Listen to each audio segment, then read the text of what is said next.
কিন্তু একাদশ শ্ৰেণীৰ পৰীক্ষাটো যেহেতু সিমান গুৰুত্ব দিয়া হোৱা নাই আৰু এটো বিদ্যালয়খনেই পৰিচালনা কৰি আহাৰ পৰম্পৰা আছে গতিকে একাদশ শ্ৰেণীৰ প্ৰশ্ন কাকতখিনি বোৰ্ডে প্ৰস্তুত কৰি বিদ্যালয় যিখন বিদ্যালয়ত পৰীক্ষা হয় তাতেই ৰখা হয় এতিয়া মূল কথাটো হ'ল যে বিদ্যালয়ৰ শিক্ষক শিক্ষয়িত্ৰী বিদ্যালয় কৰ্তৃপক্ষ যেটো এক্সামিনেশন সেন্টাৰ তেওঁলোকক বিশ্বাসত লম নে নলম নে নুলুৱাকৈ আমি পুলিচৰো ক্লাছ 10 12ত যেনেকৈ আমি পুলিচ আৰু প্ৰশাসনৰ সহায় লৈ পৰীক্ষা অনুষ্ঠিত কৰো তেনেকৈ আমি একাদশ শ্ৰেণীৰ পৰীক্ষাটোতো আমি পুলিচ আৰু প্ৰশাসনৰ সহায় লৈ পাতিম নেকি এই কথাটো অহাৰ লগে লগে কাইলৈ এই প্ৰশ্নটো আহিব যে ক্লাছ 9ৰ পৰীক্ষাটো আমি তেনে ধৰণে পাতিম নেকি এতেকে আমি একাদশ শ্ৰেণীৰ পৰীক্ষা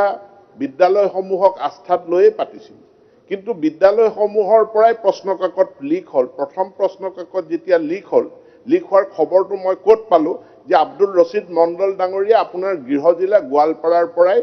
এই প্ৰশ্ন কাকত লিক হোৱাৰ তাতেই প্ৰথম আৰম্ভণি হৈছে আৰু তাৰ পাছত যেতিয়া গোটেই অসমত বিচাৰ খুচাৰ কৰা হল আমি 15খন বিদ্যালয় পালো যিখিনি বিদ্যালয়ে আগতীয়াকৈ আগদিনাখনে তেওঁলোকে প্ৰশ্ন কাকতৰ টোপোলাটো খুলিছে আৰু এই 15খন বিদ্যালয়ৰ ভিতৰত 12খন বিদ্যালয়ে প্ৰাইভেট স্কুল এতিয়া লগে লগে এই প্ৰশ্নটো আহিব মোৰ তাত হোৱাটছএপত বহুত মেছেজ আহিছে যে প্ৰাইভেট স্কুলক পৰীক্ষা কেন্দ্ৰ হ'ব নালাগে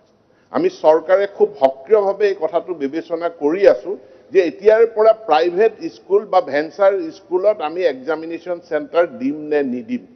খুব সোনকালে বোৰ্ডে এটা সিদ্ধান্ত ল'ব বা চৰকাৰেও এটা সিদ্ধান্ত ল'ব যে কেৱল চৰকাৰী বিদ্যালয়তহে এই পৰীক্ষা অনুষ্ঠিত হ'ব লগে লগে ইয়াৰ ৰিপাৰকেশন অন্যান্য যি প্ৰতিযোগিতামূলক পৰীক্ষাসমূহ আছে সেই প্ৰতিযোগিতামূলক পৰীক্ষাসমূহ ব্যক্তিগত খণ্ডৰ বিদ্যালয়ত এইবিলাক অনুষ্ঠিত কৰা হ'বনে নহয় সেই সম্পৰ্কেও আমি এটা সিদ্ধান্ত ল'ব লাগিব গোটেই বিষয়টো আমি পৰীক্ষা কৰি আছো প্ৰশ্ন কাকত স্কুল এডুকেশন বোৰ্ডৰ পৰা লিক হোৱা নাই আমি খুবেই স্পষ্ট হোৱা উচিত যে বেমাৰটো য'ত হৈছে তাতে চিকিৎসা কৰিব লাগিব বেমাৰ নোহোৱা জায়গাত খুন্দিয়াই পেলে একো লাভ নহব বেমাৰটো সৃষ্টি হৈছে বিদ্যালয়ত গতিকে আগৰবাৰ বেমাৰ সৃষ্টি হৈছিল বিদ্যালয় আৰু থানাৰ মাজত হেতুৰ চিকিৎসা কৰা হল এবাৰ বিদ্যালয়ত বেমাৰটো হৈছে সেই বেমাৰৰো আমি চিকিৎসা কৰিম এটা শৃংখলিত পৰীক্ষা ব্যৱস্থা আমি গঢ়ি তোলাৰ কাৰণে আমি আপ্ৰাণ চেষ্টা কৰিছো আৰু ইয়াত আমি সফল হ'ম বুলি আমাৰ দৃঢ় বিশ্বাস আছে আমি নীতিগত কিছুমান সিদ্ধান্ত ল'ব লাগিব প্ৰাইভেট বিদ্যালয়ৰ ক্ষেত্ৰত সেইখিনি আমি সিদ্ধান্ত গ্ৰহণ কৰিম